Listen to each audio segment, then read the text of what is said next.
What is the purpose of what we are doing? We're still talking about decarbonization, and we're talking about embodied carbon, but we still also talk about operational carbon. And sometimes like in this discussion about material that took off over the past something like 10 years, you get the impression as we would have solved the operational carbon issue already. And I can tell you it's not the case. So we have to solve both sides simultaneously and in a very fast pace, because we talk about basically 2 decades. Within 2 decades, we have to decarbonize the building sector, the built environment, which is a change which is significant, which is going to change our built environment, and we have to design this change, and we need research. We are lacking answers, and we have to be fast. And we have to be much faster in getting research into practice. I think that's something where we at universities also have to become better, but also where the industry have to become better. I have the impression that there should be twice as many people from the industry, from architecture firms and engineering firms here at conferences like this. Okay, we have to become better. But this is a project from my previous life before I got to TU Munich. I had the privilege to work on exciting projects like this. It's a high-rise building in Canada and was very ambitious. Worked with KPMG architects from Toronto. It was supposed to be the most energy-efficient high-rise building in North America. And I don't want to go into the details. We integrated things like winter gardens as buffer zone. It's an extreme climate. It's super cold in winter with temperatures going down to minus 35 degrees. It's very sunny. That was the reason why it ended up to be a very glazed tower so that we can take advantage of the solar energy, which we have actually on a south-facing facade in winter more than in summer. So these were all the drivers for the design, and then having a double facade so that people can open a window, have a natural ventilation. So we incorporated all these ideas of what we think are adaptive buildings, climate responsive design, all these kind of things we talk about for the last almost 30 years. And then let's say the building was going into operation almost 15 years ago.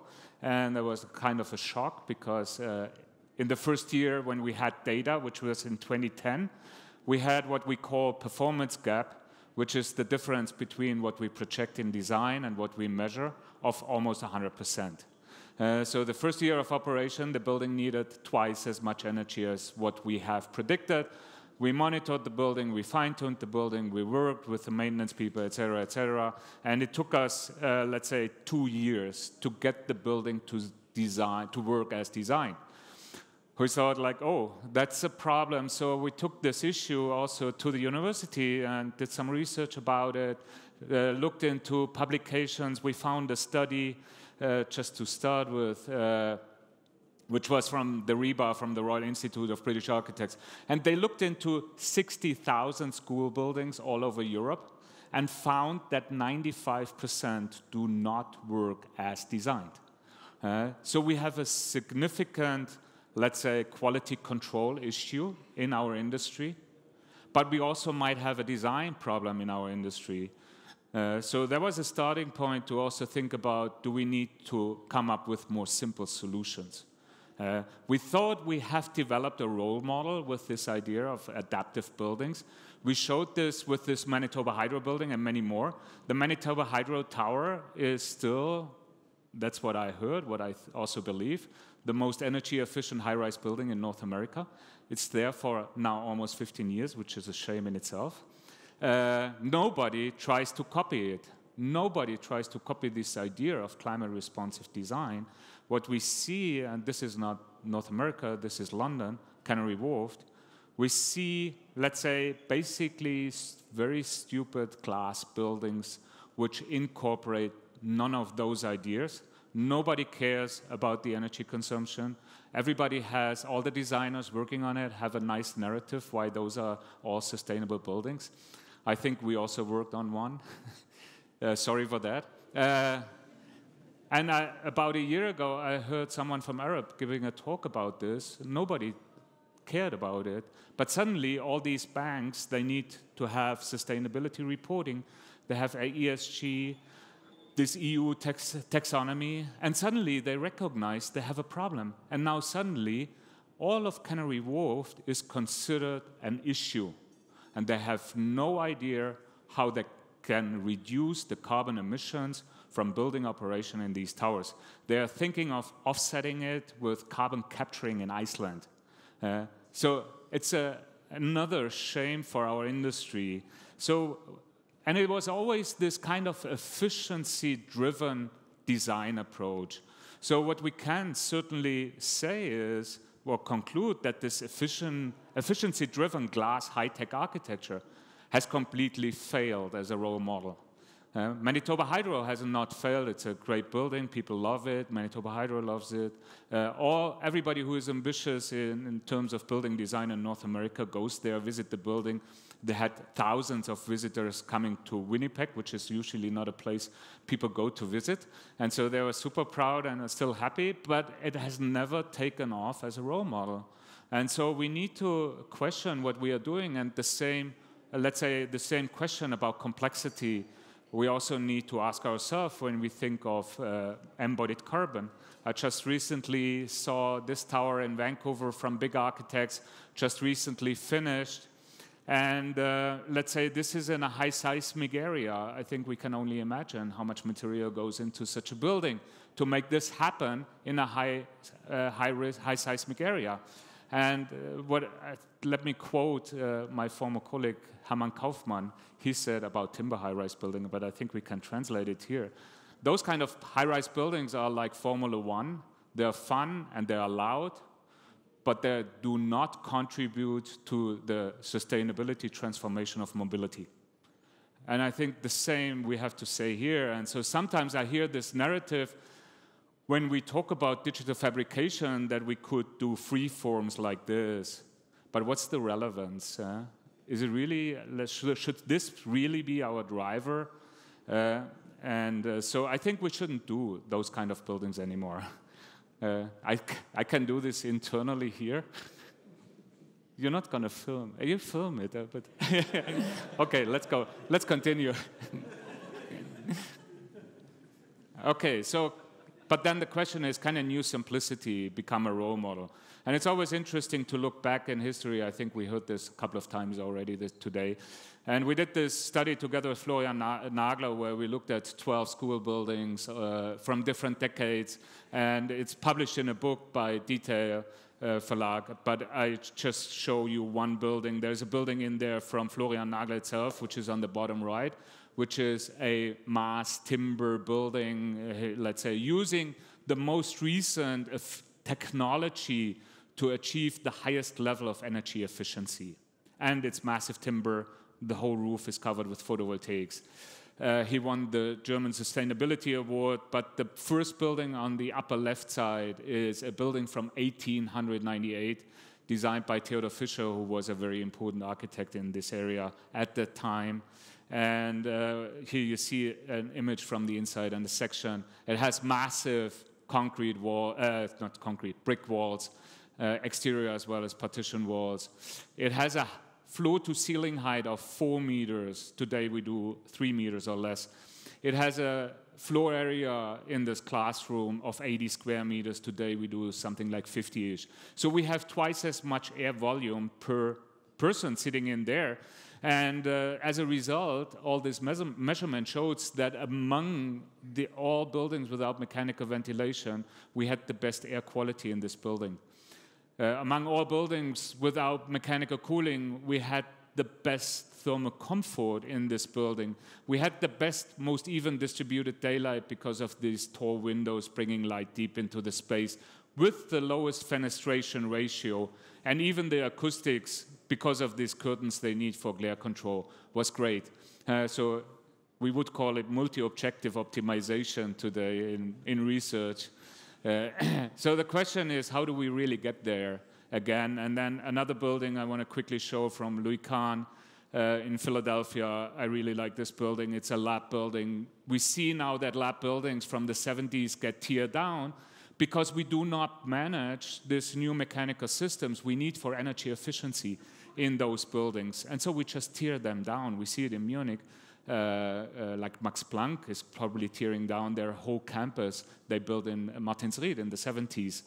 Klinikum Großhadern is going to get teared down, and it's all because we do not manage to get the mechanical systems we need in those kind of highly installed buildings in there. You see already the vertical structure Louis Kahn provided, which gives the building a high flexibility, but you see also the slabs, which I found amazing, they built in the 50s or 60s as, let's say, kind of rib slabs, and he already put these holes in it so they have a level of flexibility for all the installation they can run into it. So Florian Nagler came with all these results we put together and said, like, let's start a research project we call Einfach bauen.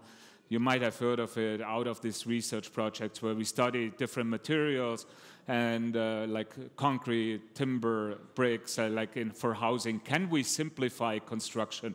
Can we, let's say, reduce the amount of technology, but also can we reduce layers? Whatever we do not build cannot fail. And so Florian, at his chair, he did studies on, like Theodor Fischer, can we get back to a monolithic wall, no gluing of insulation onto materials? So if we have concrete today, we glue insulation on it, we need a shading device. We have a floating screed where we hide all the installation. And can we simplify it to get from this left section to the right section where we take out all the layers? The same he did for timber, the same he did for brick. And then we did a study and saying, like, what is the ideal geometry? What is the ideal material? And doing this parametric study, looking at 80-ish geometries, 4 orientation, 3 different building material, 3 glass types, so almost 3,000 versions we modeled to find an optimum to basically prove what Theodor Fischer built 120 years ago. So that was the result. So, like, can we theoretically prove Theodor Fischer right or wrong? And of course he was right. And so all of this was going into those 3 buildings, which were built by the B&O-Gruppe in Bad Aibling, which was really nice of them. And 1 out of insulating concrete, 1 out of insulating brick, 1 out of timber. We have a fenestration ratio of less than 20%. We have a floor-to-ceiling height of 3.10 meters and achieve good daylight using just natural material. And the interesting thing is we designed this just towards the minimum standards required by code. We said nothing more in terms, no energy efficiency, just what let's say what's required in Germany, no shading, thermal mass, etc. We now have measurements which we published in a report. Nobody reads research reports, but anyway, I still tell you. We can show that we have perfect conditions, category 1, in terms of thermal comfort, but more interesting was in terms of energy, we have detailed results of 6 apartments and found that, let's say this is on the horizontal axis, what was predicted by German code, on the vertical axis, what we measured in terms of energy performance. And you see that if you are on the 45-degree line, you have no performance gap. If you're above, you have a performance gap. If you're below, you basically have a negative performance gap. And we have, in 5 out of 6 apartments, we do have a negative performance gap. And we compared this and found that they actually perform better than a passive house district that was built in Wiesbaden, let's say highest energy efficiency. So the question is efficiency first really the model? If we see all these performance gap issues, etc., or do we need to have new models beyond efficiency first? And the same for material. Just for fun, I once put together this diagram and I looked into the relationship between kilograms material for 1 square meter facade and embodied carbon, and you see on the right in red, that's kilogram, and on the left you see black embodied carbon. But funny enough, the glass double facade from Winnipeg has the highest emissions. It's the lightest facade with the most emissions. No, we always talk about embodied carbon in concrete. We never talk about embodied carbon in glass, which is even worse. But if we use, like we saw it from Julian, if we use rammed earth, if we use, for instance, timber, or wooden insulation, we can get to negative numbers for, let's say, construction only. This is something we also use in our research part of the Transregio with Christoph, with Harald, where we look at performance of, let's say, 3D printed materials, and together with Katrin, we use this to see, like, how can we, let's say, get this a step further. And one idea is away from this, let's say, being only efficient in terms of material use. Can we use the right material, and can it be more monolithic? And also then we use these chambers to achieve the U value we need. Can we fill this chamber with biogenic material so that, and this is basically what I really believe in, that the building itself starts to become a carbon sink.